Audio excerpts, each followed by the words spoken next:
esta videoclase vamos a explicar cómo interpretar las matrices de materialidad y relevancia y de impacto y factibilidad. Estos dos casos prácticos los tenéis en el libro y podéis ir a verlos y echarles un vistazo, sobre todo leerlos. ¿Vale? Entonces, ¿para qué sirven este tipo de matrices? En este tipo de matrices podemos localizar la prioridad de cara a las actuaciones que tienen las empresas en materia de sostenibilidad. En el caso en este ejemplo, en el caso de la matriz de materialidad y relevancia, en esta parte de aquí, veis que está numerado, aquí empieza a partir del 0,5, pero podría ser que estuviese numerado desde el 0 hasta el 1.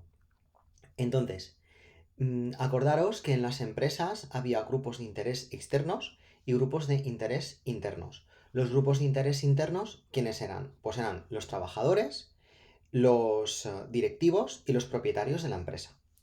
Y los factores externos, pues eran los proveedores, los clientes, la sociedad, la administración pública.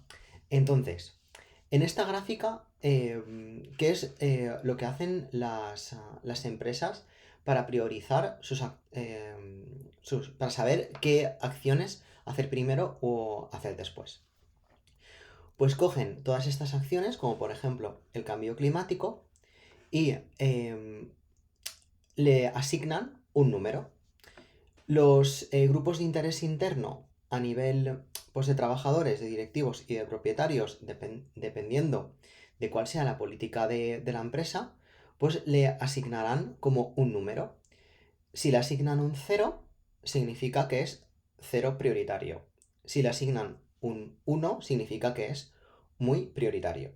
En este caso, en la parte de aquí abajo, los grupos de interés internos han calificado el cambio climático, si vemos aquí, está por encima del 0,9. Podemos decir que le han puesto un 0,92. Por tanto, de cara a los grupos de interés, el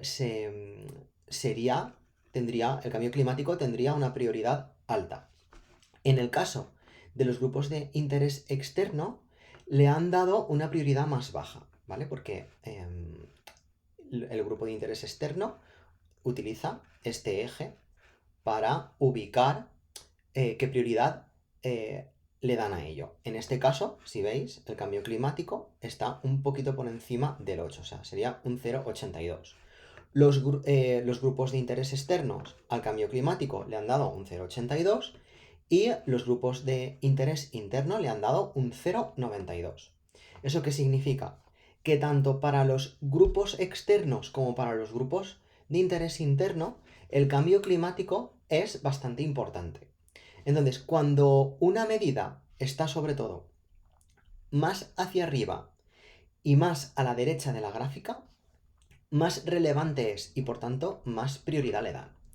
Si veis la gráfica, está dividida en tres: el primer nivel, el segundo nivel y el tercer nivel.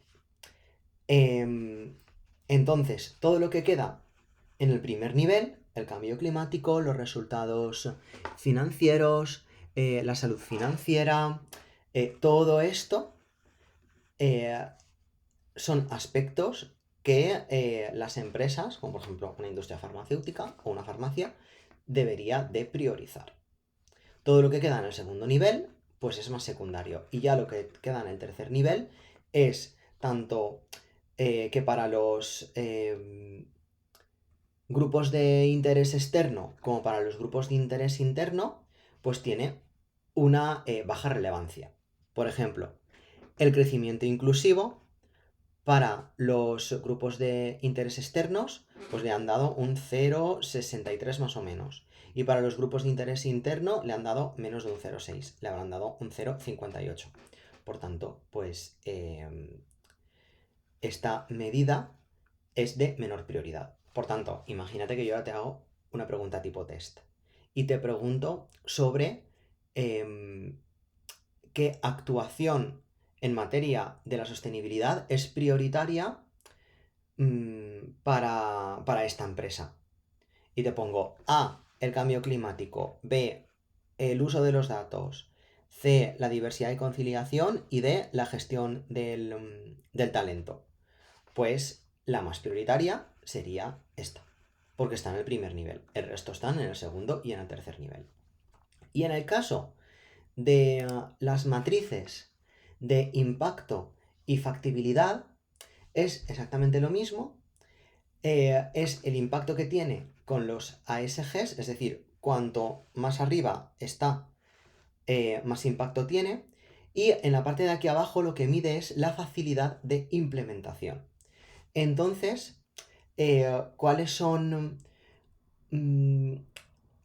aquellas, aquellos ASGs en el que se centrarán o que priorizarán las empresas? Pues exactamente igual que en la gráfica anterior, priorizarán aquellas que queden aquí en la parte roja. Por ejemplo, la 11 tiene un impacto bajo en ASG, pero es muy fácil implementarla. Entonces, bueno, pues esto hazlo ya, porque es súper fácil. En el caso de la materia 9, que es adherirse a estándares de sostenibilidad reconocidos, bueno, pues tiene un gran impacto, pero es más difícil hacerlo. Pero como tiene ese gran impacto, por eso está dentro de esta zona roja. Y así es como se interpretan las matrices de impacto y factibilidad. Hay un eje de abscisas, un eje de ordenadas, y es pues una gráfica, es una interpretación como cualquier gráfica, de cualquier otra cosa.